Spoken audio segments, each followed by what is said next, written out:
Quand on leur dit « Suivez ce que Dieu a fait descendre », ils dirent « Non, nous suivons ce que nous ont légué nos ancêtres. » Et si leurs ancêtres n'avaient rien compris et n'avaient pas été guidés? L'exemple de ceux qui ont dénié est similaire à celui qui crie envers ceux qui n'écoutent rien d'autre qu'appels et clameurs. Sourds, muets, aveugles, ils ne comprennent pas.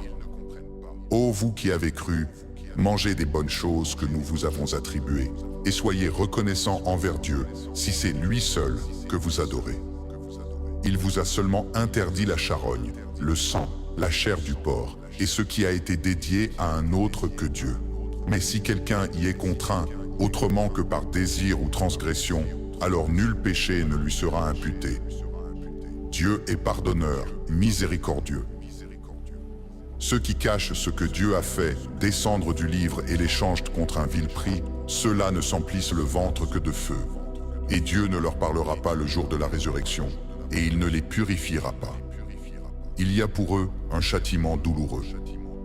Ceux-là sont ceux qui ont acheté l'égarement au prix de la guidance et le châtiment au prix du pardon. Qu'est-ce qui leur fera endurer le feu? Il en est ainsi parce que Dieu a fait descendre le livre porteur de la vérité. Ceux qui ont divergé au sujet du livre sont dans une profonde dissension. La piété ne consiste pas à tourner vos faces vers l'est et l'ouest, mais les pieux sont ceux qui croient en Dieu, au jour dernier, aux anges, aux livres et aux prophètes, qui donnent de leur bien, malgré l'amour qu'ils leur portent, à leurs proches, aux orphelins, aux nécessiteux, aux sans-abri, aux mendiants, et pour libérer les esclaves, qui accomplissent la sala et qui donnent la zakat, qui tiennent les engagements conclus, qui sont endurants dans l'adversité, les épreuves et lors des périodes de violence. Ceux-là sont les véridiques, ceux-là sont ceux qui se prémunissent. Ô vous qui avez cru, vous est prescrit l'équivalence au sujet des tués, personne libre pour personne libre, esclave pour esclave, femme pour femme, mais pour celui qui est pardonné par son frère, qu'il y ait une suite convenable et un dédommagement réglé à l'amiable. Ceci est un allègement de la part de votre Seigneur et une miséricorde. Donc, quiconque transgresse après cela aura un châtiment douloureux. Et pour vous, ô doués d'intelligence, il y a la préservation de la vie dans l'équivalence, afin que vous vous prémunissiez. Il vous a été prescrit, quand la mort se présente à l'un de vous, et s'il laisse des biens, de faire un testament en faveur des deux parents et des plus proches, convenablement. C'est un devoir pour ceux qui se prémunissent. Quiconque l'altère après l'avoir entendu, le péché ne reposera que sur ceux qui l'ont altéré. Dieu est audient, connaissant. Quiconque craint d'un testateur une partialité ou un péché et arrange une conciliation entre eux ne commet aucun péché. Dieu est pardonneur, miséricordieux. Ô vous qui avez cru, vous est prescrit le jeûne comme il a été prescrit à ceux qui vous ont précédés, afin que vous vous prémunissiez un certain nombre de jours, et quiconque parmi vous est malade ou en voyage, un nombre équivalent d'autres jours, et pour ceux qui peuvent se le permettre, en compensation, nourrir un nécessiteux. Quiconque fait de son plein gré du bien, c'est mieux pour lui, et jeûner est un bien pour vous, si vous saviez. Le mois de Ramadan, au cours duquel est descendu le Coran comme guidance pour les gens, en exposant clairement la guidance et le discernement. Donc, quiconque parmi vous témoigne du mois, qu'il le jeûne. Et quiconque est malade ou en voyage, un nombre équivalent d'autres jours. Dieu veut pour vous la facilité, et il ne veut pas, pour vous, la difficulté, afin que vous en complétiez le nombre et que vous exaltiez Dieu pour vous avoir guidé, et afin que vous soyez reconnaissants. Quand mes serviteurs t'interrogent sur moi, je suis proche. Je réponds à l'appel de l'appelant quand ils m'appellent. Donc, qu'ils me répondent et qu'ils croient en moi, afin qu'ils soient guidés. Vous est permis, les nuits du jeûne, d'avoir des rapports avec vos femmes. Elles sont un vêtement pour vous, et vous êtes un vêtement pour elles.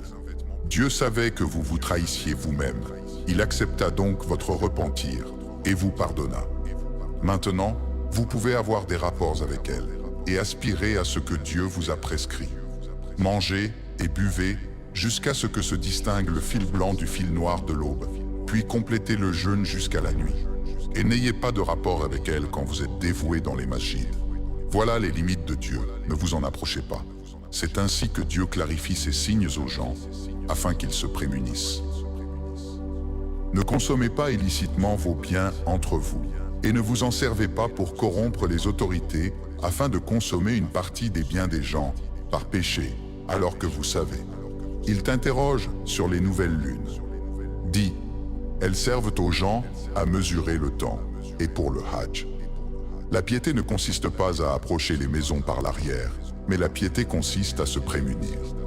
Approchez les maisons par leur seuil, et prémunissez-vous de Dieu, afin que vous réussissiez. Combattez dans le chemin de Dieu ceux qui vous combattent, et ne transgressez pas. Dieu n'aime pas les transgresseurs. Tuez-les où que vous les trouviez, expulsez-les d'où ils vous ont expulsés. Le trouble est plus grave que le meurtre. Ne les combattez pas près de la Masjid al-Haram, à moins qu'ils ne vous y combattent. S'ils vous combattent, alors tuez-les. Telle est la rétribution des dénégateurs. S'ils cessent, Dieu est pardonneur, miséricordieux. Combattez-les jusqu'à ce qu'il n'y ait plus de trouble et que la religion soit pour Dieu. Mais s'ils cessent, alors plus d'hostilité, excepté envers les injustes. Le mois al-Haram pour le mois al-Haram, et l'équivalence s'applique aux interdictions. Donc, quiconque transgresse contre vous, transgressez contre lui de la même manière qu'il a transgressé contre vous. Prémunissez-vous de Dieu, et sachez que Dieu est avec ceux qui se prémunissent. Dépensez dans le chemin de Dieu. Ne vous jetez pas de vos propres mains dans la destruction, et faites le bien. Dieu aime les bienfaisants. Accomplissez pour Dieu le Hajj et la Umrah. Si vous en êtes empêchés, faites une offrande qui vous soit facile, et ne rasez pas vos têtes avant que l'offrande ne soit parvenue à sa destination.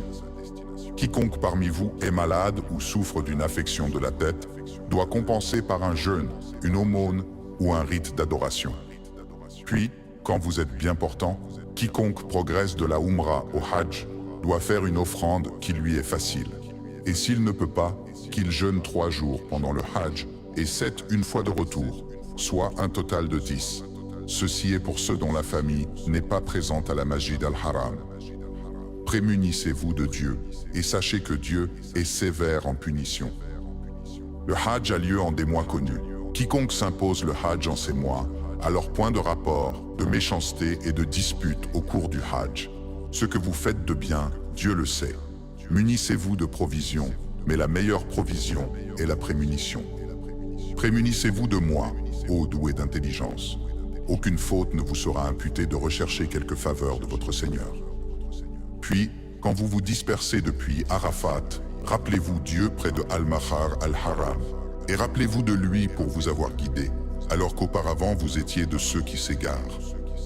Puis dispersez-vous par où les gens se dispersent, et demandez pardon à Dieu. Dieu est pardonneur, miséricordieux. Puis quand vous avez accompli vos rites, rappelez-vous Dieu comme vous vous rappelez de vos ancêtres, ou d'un rappel plus intense encore. Parmi les gens, certains disent « Notre Seigneur, donne-nous ici-bas ». Et pour eux, il n'y aura aucune part dans l'au-delà. Et parmi eux, certains disent « Notre Seigneur, donne-nous du bien ici-bas et du bien dans l'au-delà, et protège-nous du châtiment du feu ». Ceux-là auront une part de ce qu'ils ont acquis. Dieu est prompt à régler les comptes. Rappelez-vous Dieu pendant un certain nombre de jours.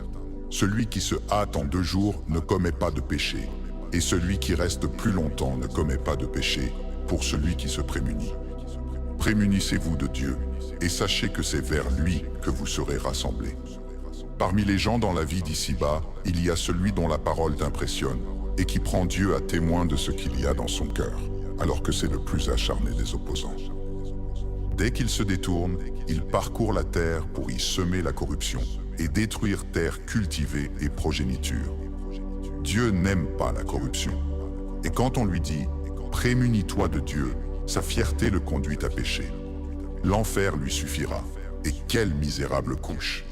Parmi les gens, il y a celui qui vend sa personne pour rechercher la satisfaction de Dieu. Dieu est bienveillant envers les serviteurs.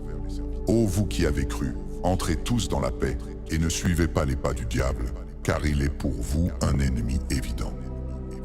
Puis, si vous trébuchez, après que les preuves vous sont parvenues, sachez alors que Dieu est honorable, sage.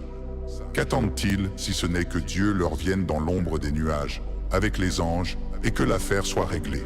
C'est à Dieu que reviennent toutes les affaires. Demande aux enfants d'Israël combien de signes probants nous leur avons apportés.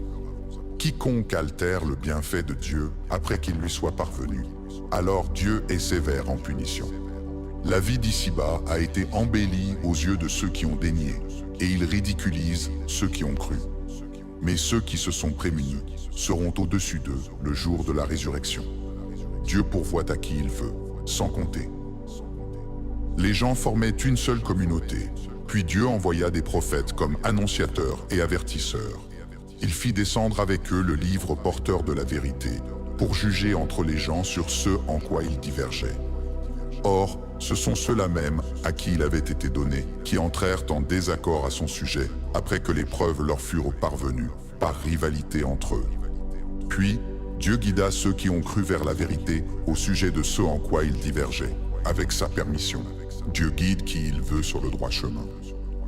Ou pensez-vous entrer au paradis sans que ne vous soit donné la même chose qu'à ceux qui vous ont précédés? Ils furent touchés par l'adversité et les épreuves, et furent ébranlés au point que le messager et ceux qui croyaient avec lui dirent « À quand la victoire de Dieu ?» En réalité, la victoire de Dieu est proche. Il te demande ce qu'ils doivent dépenser. Dis ce que vous dépensez de bien, que ce soit pour les parents, les plus proches, les orphelins, les nécessiteux et les sans-abri. Tout ce que vous faites de bien, Dieu en est connaissant. Vous est prescrit le combat, même si vous l'avez en aversion. Il se peut que vous ayez de l'aversion pour une chose, alors qu'elle est un bien pour vous. Et il se peut que vous aimiez une chose, alors qu'elle est un mal pour vous. Dieu sait alors que vous ne savez pas. Ils t'interrogent au sujet du combat au cours du mois al-Haram. Dis, y combattre est grave, mais détourner du chemin de Dieu, le dénier, ainsi que la Masjid al-Haram, et en expulser ces gens, est plus grave auprès de Dieu.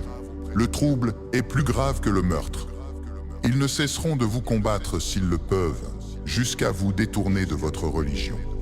Celui qui parmi vous se détourne de sa religion et meurt dénégateur. Voilà ceux qui rendent leurs actions vaines ici-bas et dans l'au-delà. Voilà les compagnons du feu, où ils demeurent éternellement.